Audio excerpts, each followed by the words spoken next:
اپنا اپنا نقطہ نظر ہے، اس کو بجائے اس کے کہ ایک سازشی گفتگو کہا جائے، اس کو ایک گہری فکری گفتگو کے طور پر لیتا ہوں۔ اس وقت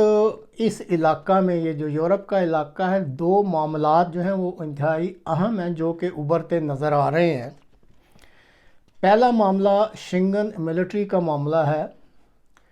اور اس وقت امریکہ جو ہے وہ جرمنی کی پشت پر کھڑا ہو گیا ہے، اور وہ چاہتا ہے کہ یہ جو شنگن ملٹری کا بلاک بنے،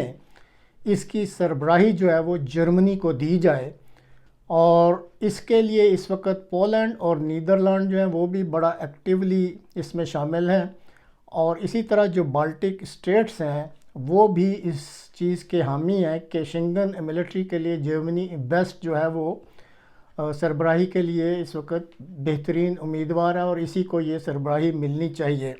دوسری طرف فرانس بھی اس کا خواہش مند ہے، اور فرانس کے لیے رومانیہ اور بلغاریہ جو ہیں وہ نرم گوشہ رکھتے ہیں، اور وہ چاہتے ہیں کہ فرانس جو ہے وہ ملٹری شنگن کی سربراہی کرے۔ اب اگر موجودہ حالات میں یوکرائن جنگ کا اس نقطہ نظر سے جائزہ لیں کہ یورپ میں اس جنگ کے لیے سب سے زیادہ یوکرائن کی مدد کس نے کی ہے، تو اگر جرمنی اور فرانس کا آپس میں مقابلہ کیا جائے تو بہرحال فرانس کو ایک ایج حاصل ہے کہ اس نے جرمنی کی نسبت جو بھاری ہتھیار تھے یا میزائل وغیرہ وہ زیادہ تعداد میں یوکرائن کو دیے ہیں، اور یہ اس کو ایک چیز جو ہے وہ اس کی اہمیت کو بڑھا رہی ہے۔ اسی طرح جو دوسرا معاملہ ایک اہم ابھر رہا ہے اس علاقہ میں، وہ یوکرائن کی تعمیر نو کا معاملہ ہے، کیونکہ بہرحال اس جنگ نے ختم تو ہونا ہے، تو یہ جو تعمیر نو ہے یہ ایک انتہائی مالی اور معاشی طور پر منفعت بخش کام ہوگا، کیونکہ بہت بڑی امداد دی جائے گی یوکرائن کی تعمیر نو کے لیے۔ اس وقت جو G7 ممالک ہیں انہی میں سے کسی کے ذمے یہ کام لگایا جانا جو ہے اسی کی تجویز جو ہے وہ گردش کر رہی ہے۔ تو یہ جو G7 ہے اس میں اس وقت کینیڈا، امریکہ، فرانس، UK، جرمنی، جاپان اور اٹلی شامل ہیں،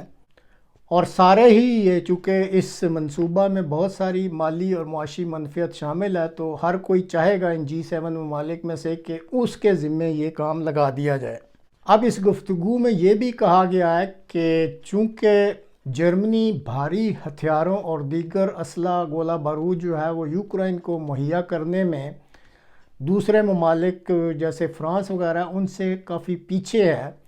تو اس لیے بھی اس گفتگو میں یہ سجیسٹ کیا گیا ہے کہ اب بھی موقع ہے کہ فوری طور پہ اگر یوکرائن کو یہ میزائل جو ٹاورس میزائل ہیں یہ دے دیے جائیں، اور اس میں یہ بھی کہا گیا ہے کہ کم از کم 20 میزائل درکار ہوں گے اگر کریمیا پل کو تباہ کرنا ہے، اور اس کے ساتھ اگر تکنیکی عملہ اور ٹارگٹ کنٹرول کی سہولت بھی یوکرائن کو جرمنی مہیا کر دے، اور اگر ایمونیشن ڈیپو رشیا کے تباہ کرنے ہیں تو اس حساب سے پھر مزید یہ میزائل بھی دے دیے جائیں۔ تو اس گفتگو میں یہ کہا گیا ہے کہ اگر اس سٹیج پہ جرمنی یہ قدم اٹھا لیتا ہے تو پھر وہ جو جرمنی کو ایک ڈس ایڈوانٹیج ہے کہ اس نے یوکرائن کی جنگ میں فرانس کی نسبت بھاری ہتھیاروں سے کم مدد کی ہے، تو یہ قدم جو ہے اس کمی کو پورا کر دے گا، اور پھر جرمنی کے لیے یہ چانس زیادہ ہو جائے گا کہ وہ یوکرائن کی جو تعمیر نو ہے وہ کام وہ جرمنی کو مل جائے، اور جرمنی اس کو آسن رنگ میں کر سکے گا۔ آخر میں ناظرین بس اتنا ہی کہنا ہے کہ یہ دراصل جو کھیل ہوتے ہیں یہ انٹرنیشنل اسٹیبلشمنٹ جس کو آپ کہہ لیں، طاقتور ممالک ہوتے ہیں، ان کی اپنی حکومتوں کے کھیل ہوتے ہیں جو کہ کھیلے جاتے ہیں۔ میڈیا کو جب کوئی اس قسم کی بات ملے تو وہ اس کو اسکینڈلائز کر دیتے ہیں، اور پھر چونکہ ان کے بھی مفادات اس سے جڑے ہوتے ہیں، خاص کر مالی منفعت وغیرہ، تو اس لیے وہ اسکینڈلائز کر کے ان معاملات کو پیش کر دیتے ہیں اور پھر اپنی سرکولیشن جو ہے اس کو بڑھا لیتے ہیں۔ لیکن اگر پیورلی غیر جانبدارانہ طریق سے فوجی نقطہ نظر سے اس معاملے کا جائزہ لیا جائے تو یہ کوئی اتنا اہم معاملہ نہیں ہے، اسکینڈلائز کرنے والا معاملہ نہیں ہے، اور نہ ہی اس کو کوئی جرمن حکومت کے خلاف سازش کہا جا سکتا ہے۔ اگر جرمن افواج کے اہم عہدیداران نے اس نقطہ نظر سے بات کی ہے تو انہوں نے بہرحال جرمنی کے مفادات کو مد نظر رکھتے ہوئے جو اس وقت زمینی صورتحال ہے اس کے بارے میں کوئی گفتگو کی ہے۔ فائنل فیصلہ تو بہرحال جو جرمنی کا گورنمنٹ کا طریقہ کار ہے وہی اپنایا جائے گا۔ اگر یہ فیصلہ کر لیا جاتا ہے کہ ٹاورس میزائل جو ہیں وہ یوکرائن کو دینے ہیں، کن شرائط پہ دینے ہیں، یہ بہرحال فائنل فیصلہ جرمنی کی حکومت نے ہی کرنا ہے۔ تو اس لیے اس کو کوئی سازش یا کوئی سازشی تھیوری نہیں کہنا چاہیے، بلکہ ایک ڈسکشن ہے جو کہ جرمنی کے مفادات کے لیے ان کے اہم فوجی افسران نے کی ہے، اور اس کو اسی نقطہ نظر سے لینا چاہیے۔ تو ناظرین، اب تک کے لیے اتنا ہی، اگلے پروگرام تک کے لیے اجازت دیجیے۔ خدا حافظ۔